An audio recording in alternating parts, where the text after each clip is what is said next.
السلام عليكم ورحمة الله. الحمد لله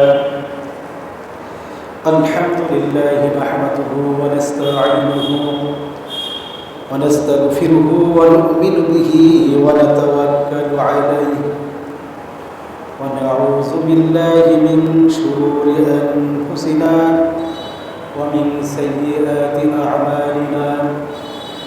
من يهده الله فلا مضل له ومن يضلله فلا هادي له ونشهد أن لا إله إلا الله ونشهد أن محمدا عبده ورسوله الذي أرسله بالحق بشيرا ونذيرا وداعيا إلى الله بإذنه وسراجا منيرا.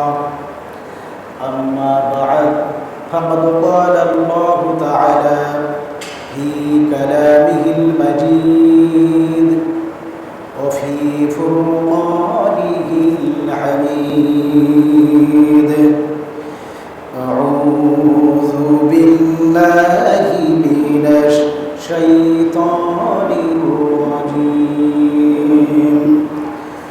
بسم الله الرحمن الرحيم. وما خلقت الجن والإنس إلا ليعبدون.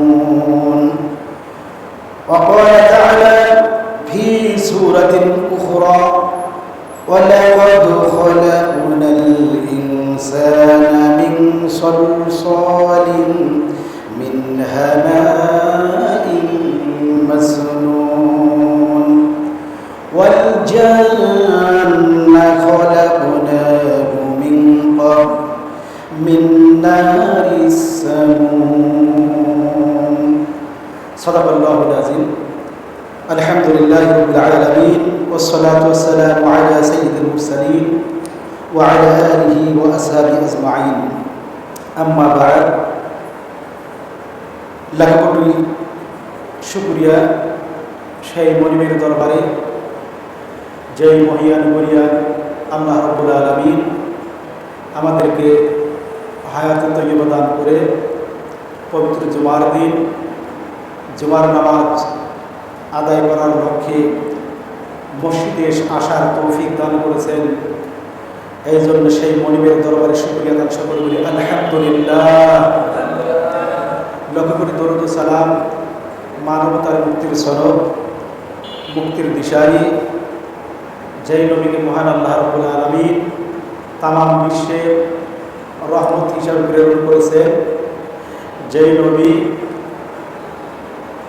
আল্লাহ তাআলার তাওহীদ একাত্মবাদ প্রতিষ্ঠার লক্ষ্যে নিজ মাতৃভূমি জন্মভূমি থেকে বিতাড়িত হয়ে মদিনায় গিয়েছেন, যেই নবী আল্লাহ তাআলার একাত্মবাদ প্রচার করার জন্যে উহুদের ময়দানে কাফেরদের হাতে মার খেয়েছেন, বিভিন্নভাবেই নির্যাতিত হয়েছেন, সেই নবীর উপরে দরুদকে বর্ষা করে বলি সাল্লাল্লাহু আলাইহি ওয়াসাল্লাম।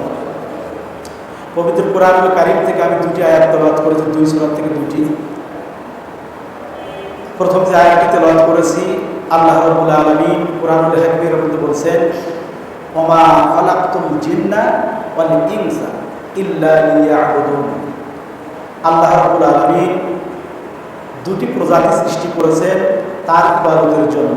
এছাড়াও আমরা বহু জীব জানোয়ার এই পৃথিবীর বুকে চলতে দেখি, কিন্তু যেই সমস্ত জীব জানোয়ার আল্লাহ রাব্বুল আলামিন সৃষ্টি করেছেন তাদের ক্ষেত্রে বলেন না যে আমি ওদেরকে আমার দাসত্ব স্বীকার করার জন্যে সৃষ্টি করেছি।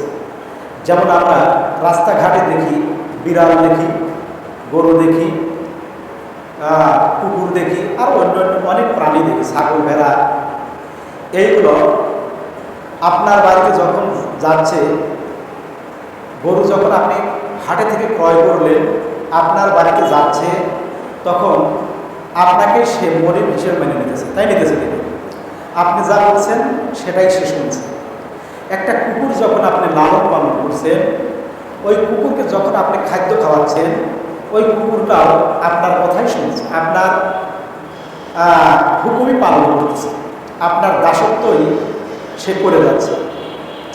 একটা বিড়ালকে যখন আপনি খাদ্য দিয়ে লালন পালন করলেন, বিড়ালটাও আপনার দাসত্বই মেনে নিচ্ছে।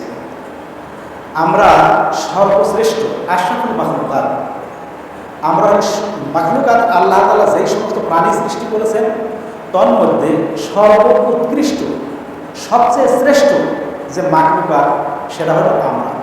আল্লাহ কোরআনুল কারীমের মধ্যে বললেন, ওমা খলাকতুল জিন্না ওয়াল ইনস। সর্বপ্রথম আল্লাহ তাআলা বলছেন জিন জাতির কথা।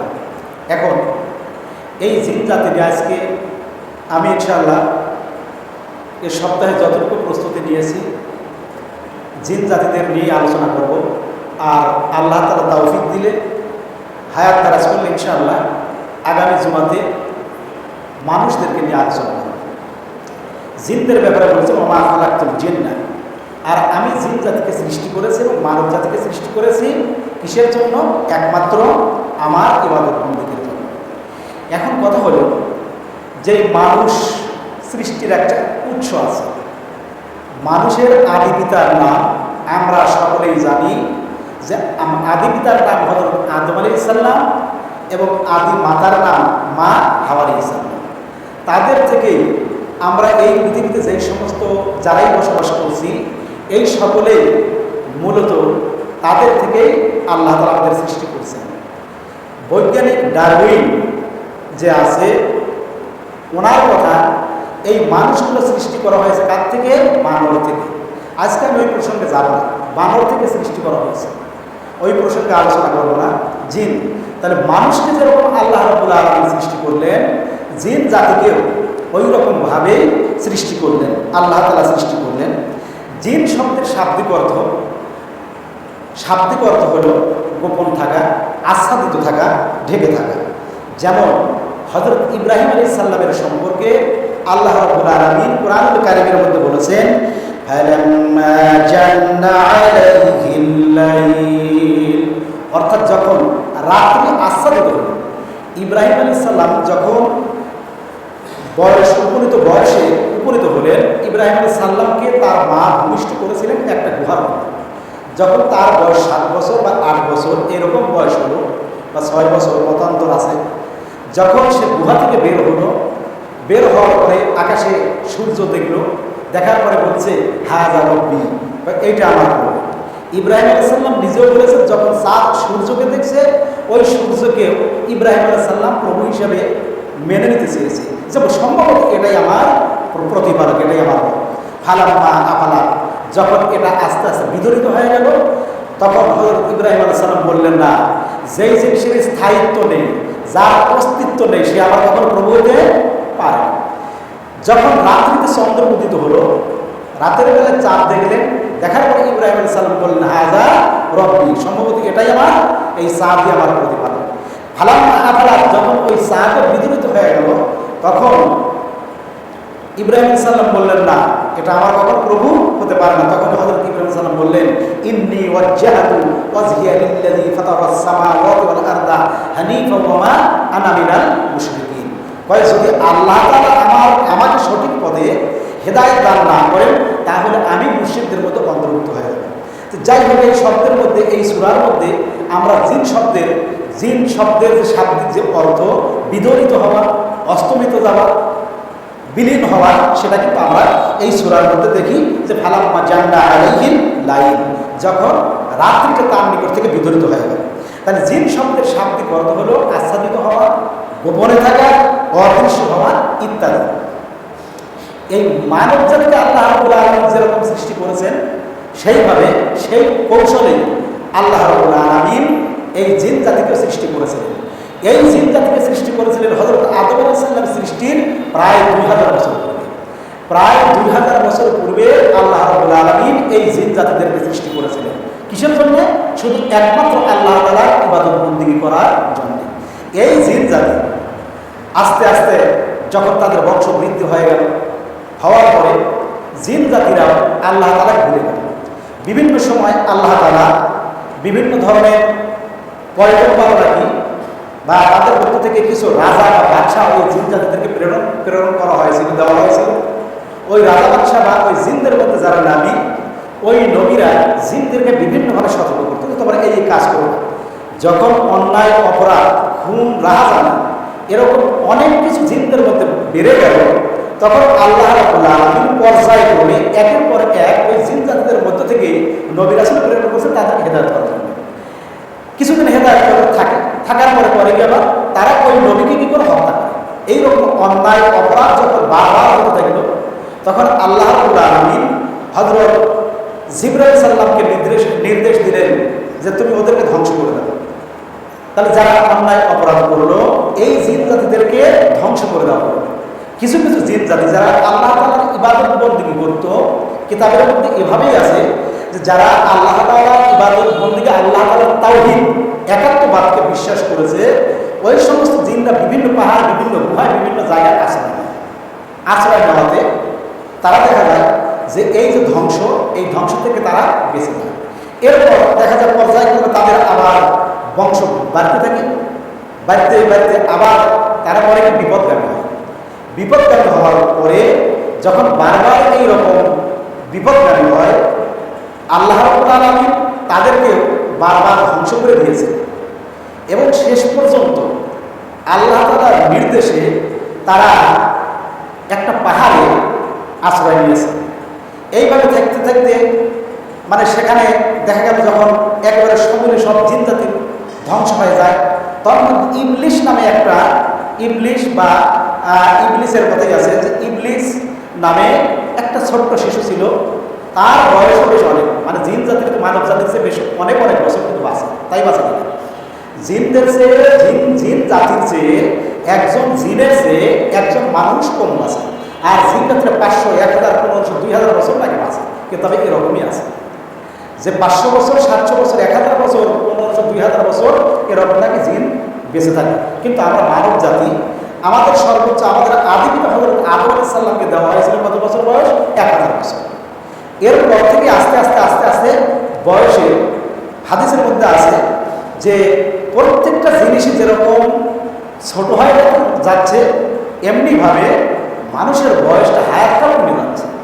ধরেন আমার পূর্বপুরুষ, আমার দাদা বা দাদার বাবা, তাদের মধ্যে কেউ কেউ আছে যারা 100-র উপরে বাঁচত। এই পৃথিবীতে 100 বছর বেশি বছর বাঁচত, কিন্তু বয়স সময় এত সংক্ষিপ্ত হয়ে আসছে যে আমরা এখন বর্তমান যারা আছি, আমাদের বয়সে যারা, অর্থাৎ আমার বয়স ধরেন এখন 45-47 বছর বয়স, এরকম 45-47 বা 50 বছরে আমরা যারা যুবক আছি, তারা 100 বছর বাঁচবে কিনা এর কোনো গ্যারান্টি নাই, এর কোনো গ্যারান্টি নাই। এখন হয়তো যারা আপনারা 2-1 মুরব্বী আছেন, এখন আল্লাহ তাআলা আপনাদেরকে হায়াত দিলে হয়তো 100 বছর প্লাস হইতে পারে, কিন্তু আমরা যারা এই বয়সে, আমাদের কাছে যারা এই ছোটো ছোটো বাচ্চারা আছে, এরা 100 বছর তো বাঁচবে কোনো গ্যারান্টি নেই। গ্যারান্টি নাই বললেই চলে, মানে হাদিসে যেভাবে আছে তাতে এরা 100 বছর মানে পার হবে না, হওয়া খুবই কঠিন।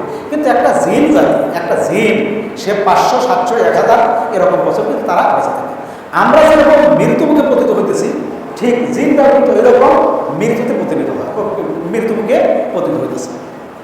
তো এই জিন জাতিকে আল্লাহ রাব্বুল আলামিন একমাত্র আল্লাহ তাআলা ইবাদত বন্দেগী করার জন্যই সৃষ্টি করলেন। মানুষের যেরকম আমরা বিবাহ শাদী আছে, ঠিক জিন জাতিরও বিবাহ শাদীর সিস্টেমটা আল্লাহ রাব্বুল আলামিনের কাছে। মানুষের যেরকম বংশ বৃদ্ধি হয়, ঠিক জিন জাতিরও এরকম বংশ বৃদ্ধি হচ্ছে। আল্লাহ রাব্বুল আলামিন এই জিন জাতিদের সম্পর্কে বা মানব জাতির সম্পর্কে কোরআন কারীমের মধ্যে সূরা আর-রহমানের মধ্যে বলছেন, ইয়া মা'আশারাল জিন্নি ওয়াল ইনসি ইন ইসতাতা'তুম আন তানফুযু মিন আকতারিস সামাওয়াতি ওয়াল আরদ ফানফুযু লা তানফুযুনা ইল্লা বিসুলতান। মানে এই জিন জাতিদেরকে উদ্দেশ্য করে, মানব জাতিদেরকে উদ্দেশ্য করে বলতেছে যে তোমরা যদি আমার হুকুম পালন করতে না পারো তাহলে তোমরা এই পৃথিবী থেকে তোমরা বের হয়ে চলে যাবে। কিন্তু তোমরা কখনো বের হতে চাইলেও কখনো তোমরা বের হতে পারবে না, কখনো তোমরা পারবে না। এই জন্যে জিন জাতি মানব জাতির মতোই সৃষ্টি। মানব জাতির যেরকম আদি পিতা, জিন জাতির আদি পিতা আছে। জিন জাতির আদি পিতার নাম কি? ওই কিতাবের মধ্যে এইভাবে আছে যে জিন জাতির আদি পিতার নাম কয়েক রকম আছে। এক নম্বরে কুমা, কেউ কেউ বলতেছেন ওর নাম হলো কুমা, কেউ বলতেছেন এর নাম হলো জান, জান জান তারকবাদী, কারিগরের মতো মারস। এই মারস, এই তিন রকমের কিতাব, এইরকম তিন রকমের বর্ণনা আছে যে জিন জাতির আদি পিতা আছে, তার নাম হলো এই। এখন আমরা দেখি জিনের কিছুটা প্রকারভেদ আছে, জিনের প্রকারভেদ আছে। যারা হয়তো জিন ভূত, ভূত বলতে কোনো জিনিস নাই। ভূত বলতে কি কোনো জিনিস আছে? ভূত বলতে কোনো জিনিস নাই, কিন্তু জিন বলতে আছে। কারণ আল্লাহ তাআলা এই ভূত যে আমরা করি, এই ভূত বলতে কিন্তু কোনো জিনিস নাই। কিন্তু এই ভূত কারা? ভূত হল জিন জাতির মধ্য থেকে যারা সবচেয়ে বেশি খারাপ, যারা আল্লাহ তাআলার হুকুম পালন করে না, আল্লাহ তাআলার হুকুম পালন করে না, মানুষকে বিভিন্নভাবে তারা নির্যাতন করে, এই সমস্ত যারা মানুষকে বিভিন্নভাবে অবস্থা করে, এরাই হলে এদেরকে আমরা আমাদের ভাষ্য মতে, আমাদের ভাষায় আমরা এদেরকে ভূত বলি। কিন্তু ভূত বলতে কোনো জিনিস নাই, সব কিছু হলো জিন। জিনের মধ্যে যারা খারাপ, এই তারা দেখা যায় মানুষকে কী করে? অবস্থা করে, বিভিন্নভাবে অবস্থা করে। তাহলে এই জিন জাতিদের মধ্যে তিন প্রকৃতির আছে। এক জিন আছে যারা মহান আল্লাহ তাআলার হুকুম সবসময় পালন করছে। আমরা যেরকম মানুষের মধ্যে দেখি যে কিছু কিছু আছে মুশরিক, যারা আল্লাহ তাআলার সাথে কি করতেছে? শিরিক করতেছে। এই মুশরিক শ্রেণীর লোক আছে আলাদা।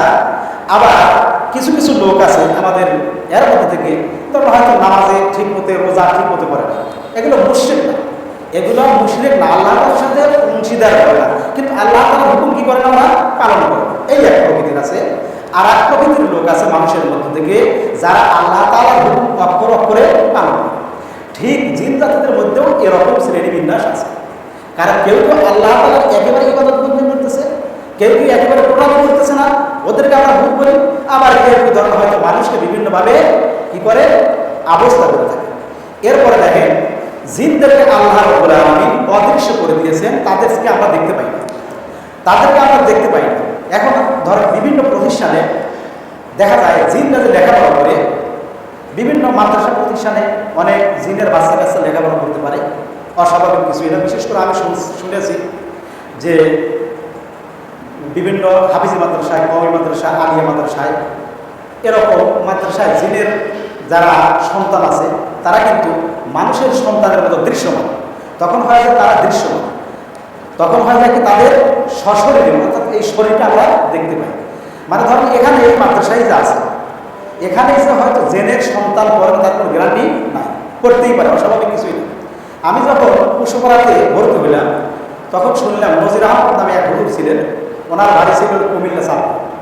রাত 12টা 1টার দিকে ছাত্ররা যখন হয়তো নিচতলা গেল বোর্ডিং ছাত্ররা দেখতো, আর রাত 12টা 1টার দিকে নাকি কেউ কেউ বলছে, আমি শুনলাম যে ওই বেঞ্চ সরানো নড়ানো শব্দ পাওয়া যায়, কিন্তু ওরা যা সাহস পায়। তো একদিন বাইরেতে ছাত্ররা ওই নজির আহমদ হুজুরকে জিজ্ঞাসা করলো, হুজুর এরকম আমার রাত 12টা 1টার দিকে এরকম শব্দ পাই কাহিনী। তখন উনি হয়তো এগুলো মানে সব কিছু গোপনে রাখে, তারপরে বলছে যে রাত 12টা 1টার দিকে 2টার দিকে আমি ওই জিনের যে সন্তানেরা আছে তারা আমার কাছে লেখাপড়া করে তাদেরকে পড়াই। এরকম কথা আরেকটা ঘটনা আছে, শাহ ওয়ালিউল্লাহ মুহাদ্দিস দেহলভী রহমাতুল্লাহ আলাইহি, উনি ঘরের মধ্যে আছেন, তার বাসগৃহে আছেন, হঠাৎ করে তার চোখে একটা সাপ, তার গৃহে দেখা গেল একটা সাপ। মুহাদ্দিস দেহলভী রহমাতুল্লাহ আলাইহি বললেন কি, ওই সাপটাকে মেরে ফেললেন, বাড়িতে মেরে ফেললেন। মেরে ফেলানোর পরে রাতের বেলা দুইজন পুলিশের আকৃতি বেশ ভূষা ধারণ করে মুহাদ্দিস দেহলভী রহমাতুল্লাহ আলাইহি নিকটে আসলেন, বলে আপনি আমাদের সাথে চলেন। তো বলে কি আমার অন্যায় অপরাধকে আপনি হত্যা করেছেন? কি হত্যা করছি? বলে আপনি হত্যা করে লাঠিতে মেরে ফেলেছেন। মেরে মেরে ফেলেছে। এরপরে শেষে মুহাদ্দিস দেহলভী রহমাতুল্লাহ আলাইহিকে ওই দুটা জিন যারা পুলিশের বেশি এসেছিল তারা বলল যে গত রাত্রিতে এই রাত্রিতে আপনার কাছে আমাদের একটা বাচ্চা আপনার কাছে কিছু হাদিস শেখার জন্য গিয়েছে, মানে সাপের আকৃতি ধারণ করে গিয়েছে, আপনি তাকে মেরে ফেলেছেন।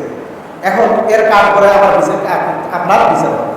এখন রাসূল সাল্লাল্লাহু আলাইহি সাল্লাম তো বলেছেন কোনো জিনিস যদি আকৃতি পরিবর্তন করে, ধরুন হয়তো আমরা মানুষ এই আকৃতি আমরা নিজেরা আকৃতি পরিবর্তন করতে পারবো না, কিন্তু জিন যদি হয়তো এই আকৃতি তার যে আকৃতি আছে এই আকৃতি থেকে সে যদি বিষধর সাপে পরিণত হয় তাহলে সেই ক্ষেত্রে আমরা হত্যা করা জায়েজ আছে।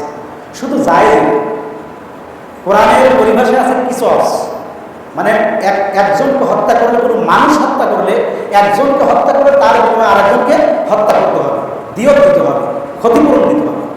দেখো ওই মুহাদ্দিস দেহলভী রহমাতুল্লাহ আলাইহি বলতেছেন যে আপনাকে আপনার মানুষ আপনাদের বিধানে কোরআনের মধ্যে আছে যে কোনো প্রাণীকে হত্যা করলে এর কিসাস পালন করতে হবে, দিয়ত দিতে হবে। তাহলে এখন এটা কি হবে? তখন মুহাদ্দিস দেহলভী রহমাতুল্লাহ আলাইহি বলতেছেন যে রাসূল সাল্লাল্লাহু আলাইহি সাল্লাম এই কথাও বলেছেন যে কোনো জিনিস যদি আকৃতি পরিবর্তন করে ওই অবস্থায় তাকে যদি মেরে ফেলা হয় তখন তার দিয়ত দিতে হয় না, ক্ষতিপূরণ দিতে হয় না, কিসাস পালন হয় না।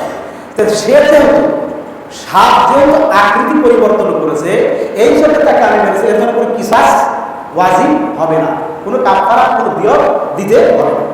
এরপরে ইমাম মুহাদ্দিস দেহলভী রহমাতুল্লাহ আলাইহি তার থেকে মুক্তি পেয়ে গেলেন। রাসূল সাল্লাল্লাহু আলাইহি সাল্লামের কাছে কিন্তু জিন জাতিরা আসতেন, রাসূল সাল্লাল্লাহু আলাইহি সাল্লামের কোরআন পড়া শুনতেন, তারা শুনে নিয়ে এতই মুক্ত হয়ে যেতেন, খুবই মুক্ত হইতেন। এবং রাসূল কোরআনের মধ্যে আছে, আমি আয়াতটা ওই এখন মুখস্থ করিনি, তো রাসূল সাল্লাল্লাহু আলাইহি সাল্লামের কাছ থেকে ওই জিনরা যা বলতো, যা আমরা আমাদের পশ্চাতে যারা আছে, আমাদের পিছনে যারা আছে, আমরা তাদেরকে গিয়ে এই কোরআনের দাওয়াত দেব। এরপর তারা গেল, যা যাওয়ার পরে তারা কোরআনের দাওয়াত দিল। সুবহানাল্লাহ, কোরআনের যে শ্রেষ্ঠত্ব, কোরআনের যে মুজিজা, এই মুজিজার দাওয়াত দিল।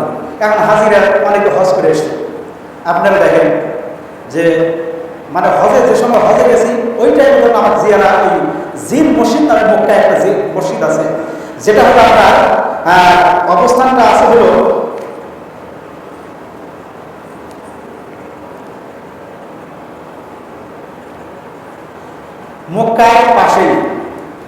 মক্কার পাশে একটা পাহাড়ের পাদদেশে, ওখানে একটা 1329 কি 99 খ্রিস্টাব্দে আপনার ওই জিন মসজিদটা প্রতিষ্ঠা করা হয়েছে। ওই মসজিদে কোনো মানুষ নামাজ পড়ে না, ওটা হয়তো জিনদের যদি হয়তো কোনো প্রয়োজন হয় তারা হয়তো ইবাদত বন্দী করে, কিন্তু ওই মসজিদে জিনরা ছাড়া অন্য কেউ কোনো মানুষ ওখানে নামাজ পড়ে। মক্কার একদম ঠিক পাশেই, যেটা হলো জান্নাতুল মুআল্লার পাশে। এই আমার এই যখন আমরা গেছি এইটা জিয়ারা। মদিনায় আছে জিন পাহাড় বলতে পাহাড় আছে। এইটা হলো মদিনা থেকে আপনার কেউ কি বলছে 38 কিলো দূরে, কারো কারোর মধ্যে 44 কিলো দূরে। আমরা উমরায় যাই সেখানে গেলাম, আমাদেরকে নিয়ে গেল, জিন পাহাড় দেখানো, দেখলেন ওখানে ফাঁকা জায়গা। এমনি তো গোটা সৌদি তো হলো আপনার খালি পাহাড়, খালি পাহাড় আর পাহাড়, পাথরের পাহাড়, হ্যাঁ, বালুর পাহাড়, এই পাহাড়গুলো দেখলাম। দেখার পরে আমরা ওখানে কিছু অল্প একটু ভিডিও করছিলাম। এরপরে আমরা যখন ফিরতেছি করল কি ড্রাইভার করলো কি করে দেখেন যে এখানে কেউ ওই পরীক্ষা করার জন্য জিনটা ওখানে কোনো জিনিস গেলে সেগুলো একবারে সরা একটা বোতল, পানির বোতল অথবা খালি বোতল, ওই বোতলটাকে দেখলাম একদম রাখার সাথে সাথে অটোমেটিক্যালি কোনো বাতাস নেই, কোনো কিছু না, অটোমেটিক্যালি ধরেন যেদিকে উঁচু সেই দিকে চলে গেছে।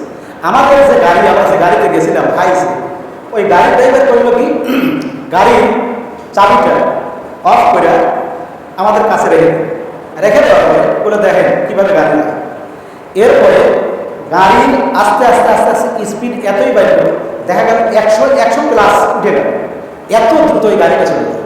এখন কেউ বলতেছে না আসলে ওটা জেনের কেরামতি না, ওটা হলো একটা মধ্যাকর্ষণ শক্তির মাধ্যমে। এখন যেটাই আবার কেউ বলতেছে যে এই আপনার মদিনার যে বাদশা বা সৌদির যে বাদশা রাস্তা করতেছেন, মানে রাস্তা গেছে ওই পাহাড় পর্যন্ত গেছে, জিন পাহাড় বলতে যতটুকু বোঝায় ওই পাহাড় পর্যন্ত গেছে। যাওয়ার পরে ওখানে যে রাস্তা তৈরি করার জন্য যে সমস্ত গাড়িগুলো নিয়ে যায়, আপনার ধরুন হয়তো ওই ইয়ার ব্যাগো ট্যাগো বা যে পাথর কাটার জন্য যে সমস্ত গাড়িগুলো নিয়ে দিছে, সেই গাড়ি ওইগুলো কেটে রাস্তা তৈরি করবি, এই সুযোগটা তাকে পাওয়া যায়। গাড়ি যায় অটোমেটিকলি ফিরে চলে আসে, গাড়ি ওই দিকে যেতেই পারে। এখন এটা হয়তো রাসূল সাল্লাল্লাহু আলাইহি সাল্লামের এটা হয়তো মুজিজা হতে পারে যে মানে জিন জাতিদেরকে সব জায়গায় না দিয়ে বললেন কি তোমার ওই অমুক পাহাড়ে যা বসবাস করো, হয়তো এই হিসেবে তারা ওই পাহাড়েও তারা বসবাস করতে পারে। আমার আপনার সাথেও কিন্তু জিন থাকে, জিন আছে না? আমার আপনার সাথে ফেরেশতা তো আছেই, আমাদের অবসরে এই জিনও আছে। জিন আছে বলেই জিনের আর একটা নাম হলো শয়তান। জিনের আর একটা শয়তান। শয়তান আরো ভালো কাজ করবেন না, শয়তান অন্য কোনো প্রজাতি, অন্য কোনো প্রজাতি কিন্তু শয়তান। আল্লাহ তাআলা আবার কোনো কোরআনের মধ্যেও পাইবেন না। দেখেন সূরা জিন না, আপনি যে জিন জাতিদেরকে বিশ্বাস করবেন না, এটা বিশ্বাস এই আল্লাহ তাআলা ফেরেশতাকে, কিতাব, রাসূল এগুলোকে বিশ্বাস করতে হবে আপনার ফরজ। ঠিক জিন জাতিদেরকে বিশ্বাস করা ফরজ, জিন জাতিদেরকে আপনাকে বিশ্বাস করতে হবে। বিশ্বাস করতে না করলে এক্ষেত্রে আপনি ইমান থেকে জিন জাতি সম্পর্কে আল্লাহ কোরআনের কারণে সূরা একটা সূরা আছে, সূরা জিন নামে একটা সূরা আছে। তাহলে যদি জিন না থাকতো আল্লাহকে সূরা অবতীর্ণ করতেন। আল্লাহ তো বলছেন কোরআনের মধ্যে কিন্তু বারবার বলছে যে এই জিন জাতিকে সৃষ্টি করেছিল আমি, বিশেষ মানুষকে সৃষ্টি করছি মাটি দিয়ে, আর জিন জাতিকে সৃষ্টি করছে আগুনের লেলিহান শিকার দিয়ে, আগুন দিয়ে তৈরি করা হয়েছে জিন জাতি। এই জন্য কিন্তু শয়তান, এই ইবলিশ, যদিও হয়তো আগামী সপ্তাহে ইনশাআল্লাহ আলোচনা করবো, ইবলিশ কিন্তু হযরত আদম আলাইহিস সালামকে সিজদা করে না। আদম আলাইহিস সালামকে সিজদা করে না। আদম আলাইহিস সালাম আল্লাহ তাআলা ইবলিশকে জিজ্ঞাসা করলো তুমি কেন আদমকে সিজদা করতে চাও না? তখন সে বলল খলাকতানি মিন নার ওয়া খলাকতাহু মিন তিন। আমার সৃষ্টি করলে তুমি হলো আগুন দিয়ে, আর ওকে সৃষ্টি করেছে মাটি দিয়ে তৈরি করেছে, সুতরাং আমার খায়রুম মিনহু, আমি অফের করতো। এই যে তাকব্বুরি, অহংকার, অহংকার জিনিসটা কিন্তু খুবই খারাপ। আমরা যে অহংকার করি, অহংকার জিনিসটা খুবই খারাপ। এই অহংকার শয়তান শুধুমাত্র ইবলিশ মহান আল্লাহ তাআলার একটা হুকুম, এই তাকব্বুরি করার কারণে তাকে আল্লাহ তাআলা মালউন হিসেবে অভিশপ্ত দিয়েছে। সুতরাং তাকব্বুরি করা যাবে না, অহংকার করা যাবে না। আপনার জ্ঞান করে বেশি থাকতে পারে, আপনার ধন সম্পদ বেশি থাকতে পারে, কিন্তু আপনি তাকব্বুরি বা অহংকারী এই জিনিসটা করা আপনার মোটেও ঠিক হবে না। আপনার বুদ্ধিমত্তা বেশি আছে, এটা করো। তাহলে এই জিন জাতি, জিন আমার আপনার সাথে কি আছে? আছে। যখন আমরা নামাজে আসি, এই জিন শয়তান আমাদেরকে বিভিন্নভাবে নিষেধ করে মসজিদে যাই, মসজিদে যাই একটু লেটে যাও, এত তাড়াতাড়ি যাই করি, একটু পরে যাও। এই যে জিনরা আমাদের করতেছে কি খারাপ কাজ থেকে, কি ভালো কাজ থেকে আমাদেরকে প্রতিহত করছে। আমি শুনছি ধরুন হয়তো আপনার আশেপাশে এই যেখানে আমরা থাকি, এই যে এখানে যে টিনের যে দেওয়ালটা আছে, এর পাশে যে জিন জাতি তার কোনো গ্যারান্টি নেই। এই জিন জাতি বসবাস করতেছে কোন জায়গায় বসবাস করে? আমি কিতাবে দেখলাম যে 10 জায়গাতে জিন থাকে, 10 জায়গা জিন থাকে। এক নম্বরে কয় আল বাইতুল্লাযী ফীহি কাওমুরহিম, ওই গৃহে জিন থাকে, ওই গৃহে শয়তান থাকে, যে গৃহের মধ্যে ভাই তার বোনের খবর নেয় না, তার বোনের খবর নেয় না, আত্মীয় স্বজন অর্থাৎ কত গৃহে আত্মীয়তার সম্পর্ক ছিন্ন করে। এই আত্মীয়তার সম্পর্ক যে ব্যক্তি ছিন্ন করলো, ওই ব্যক্তির গৃহে কি থাকে? জিন বা শয়তান থাকে। তাকে বিভিন্নভাবে উৎসাহিত। 10টা আছে, কলকাতার প্রথমটা গেল। 2 নম্বরে আছে আল বাইতুল্লাযী ফীহি কালবুন, কয় যে গৃহের মধ্যে কুকুর থাকে, যে গৃহের মধ্যে কুত্তা, এই কুকুর থাকে, ওই গৃহের মধ্যেও কি করে না? আল্লাহ তাআলা রহমতের ফেরেশতা প্রবেশ করে ওই বাড়িতে। ঢোকে কারা? জিন জাতি। জিন জাতি ঢুকে নিয়ে বিভিন্ন ধরনের মানে খারাপ কাজের থেকে আপনাকে উৎসাহিত করতেছে। এই জন্যে রাসূল সাল্লাল্লাহু আলাইহি ওয়াসাল্লাম বলেছেন যে গৃহের মধ্যে কুকুর এবং ছবি থাকবে, যে গৃহের মধ্যে কুকুর এবং মানুষের বা অন্য কোনো প্রাণীর ছবি থাকে, ওই গৃহের মধ্যে রহমতের কোনো ফেরেশতা প্রবেশ করে। এখন আমাদের প্রত্যেকটা জিনিস হয়ে গেছে ছবি ছাড়া চলে না। ছবি ছাড়া কি চলে? আপনি বাজার থেকে একটা টুথপেস্ট কিনে নিয়ে এসছেন, একটা মাজল কিনে নিয়ে এসছেন, ম্যাজিক টুথ পাউডার অথবা যে কোনো পাউডার কিনে নিয়ে এসছেন, হ্যাঁ, এই পাউডারের সাথেও দেখা যায় আপনার মানুষের ছবি আছে না? তাহলে যদি থাকে ওই গৃহের মধ্যে কখনো কি করবে না? শুধু জিন বসবাস করবে, আপনার রহমতের ফেরেশতা প্রবেশ করবে। আপনি যে কোনো পণ্য কিনে নিয়ে আসেন বাজার থেকে, মেয়ের জন্য একটা স্রু কিনছেন, পাউডার কিনছেন, যাই কিছু কেনেন এর মধ্যে মানুষের ছবি থাকে, এর মধ্যে কি থাকে? মানুষের ছবি থাকে। তাহলে এইগুলো যদি থাকে, এইগুলো থাকলে কখনো সেখানে ওই গৃহের মধ্যে আল্লাহ তাআলা রহমতের ফেরেশতা প্রবেশ করে না, জিন জাতীয় বসবাস করে। 3 নম্বর যেটা আছে, লা তাদখুলুল মালায়েকা বাইতান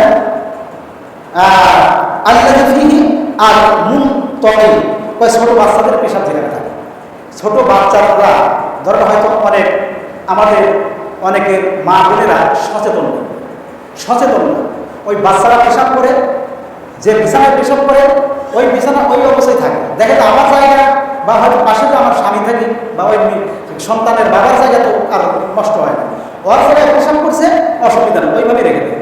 অথবা হয়তো ছোট্ট খাতা দেয়, ওই দেওয়ার পরে ওই খাতায় কি করছে, পেশাব করছে, ওইটা কি করছে এক জায়গায় রেখে দিচ্ছে, ধোয়ার কোনো চিন্তা নেই। যদি এইরকম অপরিষ্কার অপরিচ্ছন্ন থাকে সেখানেও জিনের উপদ্রব বাড়ে। আবার ইদানিং আমরা যে গৃহ নির্মাণ করছি, যে বাড়ি নির্মাণ করছি, ঘরের মধ্যে তো অ্যাটাচ টয়লেট, ঘরের মধ্যে অ্যাটাচ টয়লেট, এই টয়লেটটা অনেক সময় পরিষ্কার পরিচ্ছন্ন রাখা হয়। পরিষ্কার পরিচ্ছন্ন যদি না থাকে সেখানে জিনের উপদ্রব বেড়ে যায়। এই জন্য যখন আপনি টয়লেটে ঢুকবেন, ঢোকার সাথে সাথে টয়লেটটা ঢোকার প্রথমে আল্লাহুম্মা ইন্নী আউযু বিকা মিনাল খুবসি ওয়াল খাবাইস, এই যে ইটা আছে এই দোয়াটা করে আপনি টয়লেটের মধ্যে প্রবেশ করবেন। আবার দেখা যাচ্ছে অ্যাটাচ টয়লেট আছে, আমরা অনেকে করতেছি একেবারে উলঙ্গ হয়ে গোসল করতেছি, কিন্তু এই উলঙ্গ হয়ে গোসল করাটা এটা হাদিসের মধ্যে এটা কোনো বিধান নেই। উলঙ্গ হয়ে গোসল করা যাবে, তাই ওই যদি হয় ওই কাজ করা হয়, শয়তান কি করে? শয়তান আমার আপনার লজ্জাস্থান দেখে হাসাহাসি। টয়লেটে সাধারণত টয়লেটে গেলে মাথার উপরে আপনাকে এক ধরনের হয়তো টুপি থাকুক অথবা গামছা অথবা যে কোনো একটা জিনিসটা আপনাকে কি করতে হবে? ঢেকে রাখতে হবে। যদি ঢেকে রাখা হয় তাহলে শয়তান আপনার যে ইজ্জত লজ্জাস্থান এইটা সে দেখতে পারে। কিন্তু আমরা কিন্তু পালন করি, আমরা চিন্তা করি টয়লেটের মধ্যে যাবো, টুপি মাথায় দিয়ে যাবো, তার কোনো মানে আছে? এটা কিন্তু করি। যদি টুপি মাথায় নাও দেন, আপনি অন্তত মাথাটা কি করবেন? গামছা অন্য কোনো কাপড় দিয়ে ঢেকে রাখবেন, ঢেকে টয়লেটের মধ্যে টয়লেটের কাজ করবেন। তাহলে এক্ষেত্রেও এখানে কি করে? জিন জাতিরা বসবাস করে। আর জিন জাতির খাদ্য হিসেবে আল্লাহ তাআলা নির্ধারণ করে দিয়েছেন, জিন জাতির খাদ্য হলো কি? হাড়। রাসূল সাল্লাল্লাহু আলাইহি সাল্লাম যখন এই জিন জাতির রাসূল সাল্লাল্লাহু আলাইহি সাল্লামের কোরআন তেলাওয়াত শুনলেন, শোনার পরে ওই জিনটা বললেন, হে আল্লাহর রাসূল, আপনি আপনার উম্মতদেরকে নিষেধ করবেন তারা আপনার উম্মতরা যেন হাড় এবং গোবর তারা যেন ইস্তেঞ্জা না করে, হাড় এবং গোবর দিয়ে যেন ইস্তেঞ্জা না করে। তাহলে গোবরটা এমনি অপরিষ্কার, ওইটা তো আপনাকে কি করতে পারবে না? পরিষ্কার করতে পারবে। ওইটা এমনি ওটা নাজাসাত ওটা বলি যায়, ওটা কিছু আপনাকে কি করতে পারবে না? পরিষ্কার করতে পারবে। আর হাড়টা হলো জিন জাতির খাদ্য। এই জিন জাতির খাদ্য কিভাবে হয়? মানে আমরা যখন বিসমিল্লাহ কয়, যেই হাড়টা এই নেহারি যে এইগুলো থাকে বা এই যে কোরবানিতে আমরা দেখা যায় যে বস্তুগুলো খায় হাড় যেখানে ইচ্ছে সেখানে ভালো হবে, যেখানে ইচ্ছে সেখানে ভালো হবে। ওটা হলো জিনদের খাদ্য। মানে যখন বিসমিল্লাহ বলে আমরা খাইলাম, যখন জিন জাতি এসে হাড়ের কাছে দাঁড়ায়, আল্লাহ তাআলার কুদরতে ওইটা আবার গোশত পরিণত হয়ে যায়। সুবহানাল্লাহ। ওইটা গোশত পরিণত হওয়ার পরে জিনরা ওইটা খাওয়া দাওয়া করে, জিনরা ওই হাড়টাই খায়। তেজন্য হাড় বা আমাদের অনেক সময় গরু গোশত খেয়ে দিলে হাত বসতেছে তোয়াইলের সাথে সাথে, তোয়াইলের গামছা আছে যেটা, সেখানে হাত বসতেছে। এটা বড় আপনি সাবান দিয়ে হাত পরিষ্কার করে তারপরে হাত টিস্যু ব্যবহার করতেছেন, এই টিস্যুটা করতেছেন যেখানে সেখানে ঢেলে ফেলাইতেছেন, ঘরের মধ্যে এক সাইডে ফেলাইতেছেন। ওইটা থাকার ওই সেন্ট, ওই দুর্গন্ধ, ওই গন্ধটা থাকার কারণে জেল আপনাকে ওখানে আক্রমণ করতে হবে। এই জন্য জেল কখন আমাকে আক্রমণ করে আমরা কিন্তু বুঝি না। আমরা দেখে হয়তো অনেক সময় দেখি যে ছোট ছোট বাচ্চা যারা আছে, আমাদের ছোট বাচ্চা যারা আছে, এদের হয়তো স্বপ্নদোষ হয়। স্বপ্নদোষের তার সাথে সাথে গোসল করে না, চক্ষুর মধ্যে গোসল করে না। এই গোসল না করার কারণে যে ওকে আক্রমণ করে, যে কি করে? ওকে আক্রমণ করে, আর বিভিন্ন ধরনের ব্যাধি ক্ষতি করে, আর মাথা ব্যথা, পেট ব্যথা, বিভিন্নভাবে ওকে আক্রমণ করতে পারে। আবার দেখা যায় স্বামী স্ত্রী মিলনের পরে অনেক স্ত্রীরাই আছে অসচেতন, যারা সাথে সাথে গোসল করে, ছেলেরাও আছে যারা সাথে সাথে গোসল করে, গোসল না করার কারণে আমাকে আপনাকে জেল করতে পারে, আক্রমণ করতে পারে। তো এই যে বেশ 10টা বিষয় আছে যেগুলো এগুলো আমাদের মেনে চলতে হবে। ঘরের মধ্যে আমরা দেখা যায় অনেক সময়, বিশেষ করে শহরগুলোতে বেশি দেখা যায় যে বাজার থেকে আপনার ছোট ছোট মূর্তি মাটিতে বানানো গরু প্রাণী বা বিভিন্ন ধরনের প্রাণী এইগুলো আমরা কিনে এনে আমাদের যে শোকেস থাকে এগুলো সাদা রাখে। রাসূল সাল্লাল্লাহু আলাইহি ওয়াসাল্লাম এটা নিষেধ করেছে, কারণ ওই মূর্তির মধ্যে কি থাকে? জেনের আশ্রয়, ওর মধ্যে জেনরা আশ্রয় গ্রহণ করে। এই জন্য ঘরের মধ্যে কোনো মাটি জাতীয় কোনো মূর্তি এগুলো মুসলমানদের ঘরে রাখা যাবে। আবার দেখা যাবে অনেকে পীর সাহেবের অনেক জায়গায় আছে, পীর সাহেবের ছবি ঘরে টানা রাখতেছে, দোকানে টানা রাখতেছে, অথবা কোনো নেতা খাতার নেতার ছবিটা আমরা ঘরে টানা রাখতেছে, অথবা বিশেষ করে দেখা যায় যে নতুন বিবাহ যারা করছে এই মেয়েরা করতেছে সুন্দর সুন্দর যে বাচ্চাদের ছবি কিনতে পাওয়া যায়, ওই ছবিগুলো কিনে এনে দেওয়ালের সাথে কাগজের সাথে টানা, এগুলো কোনো টানা হবে। এইগুলোর সাথে জিনের প্রভাব থাকে সবচেয়ে বেশি। এই জন্য আমরা আমাদের প্রত্যেকটা কাজ মুসলমান হিসেবে প্রত্যেকটা কাজ যেন হয় পরিষ্কার পরিচ্ছন্ন সুচারুরূপে আমরা যেন পালন করতে পারি। আল্লাহ তাআলা তৌফিক দান করুন। কারণ জিন জাতি আমাদেরকে বিভিন্নভাবে আমাদের উপর আক্রমণ করে বসে, যার কারণে আমরা যদি হয়তো এই হাদিসের বা যে কথাগুলো বলা হলো এইসব জিনিস থেকে যদি আমরা কিছুটা, যদি হয়তো 10টা আছে আমরা অতটা বলার সুযোগ পেলাম না, যে এগুলো যদি হয়তো আমরা মাইনাস হলে আমাদের উপর জিনের আক্রমণ ইনশাআল্লাহ আশা করা যায় মানে একটু কম। যেখানে জিনের ভয় করবে রাসূল সাল্লাল্লাহু আলাইহি ওয়াসাল্লাম বলছেন আয়াতুল কুরসি যে আছে, আল্লাহু লা ইলাহা ইল্লা হুল হাইয়ুল কাইয়্যুম, এই যে আছে আয়াতুল কুরসি, এই পড়ে আপনি যদি বুকে ফু নেন, বুকে যদি ফু নেন আপনাকে জিন আক্রমণ করতে, ওই জিন আক্রমণ করতে ভয় পেলে জিন আক্রমণ করবে। আয়াতুল কুরসি সূরা ফাতিহা, সূরা ফাতিহা যদি আপনি পড়ে নিয়ে কি করে বুকে ফু নেন, আপনাকে সূরা ফাতিহা পড়ে যদি বুকে ফু নেন তাহলে আপনাকে জিন ভূতের আক্রমণ কমবে। আপনি গৃহের মধ্যে যদি হয়তো কোরআন শরীফ পড়া না হয় ওই গৃহটা আপনার কি হয় যায় জিনদের আশ্রয়স্থল হয়। তো যাই হোক আমরা যারা কোরআন শরীফ পড়ি অন্তত প্রতিদিন 10টা আয়াত যদি আমাদের গৃহে 10টা আয়াত যদি পড়ি তাহলে ইনশাআল্লাহ ওই গৃহের মধ্যে জিনের উপদ্রব বাড়বে না।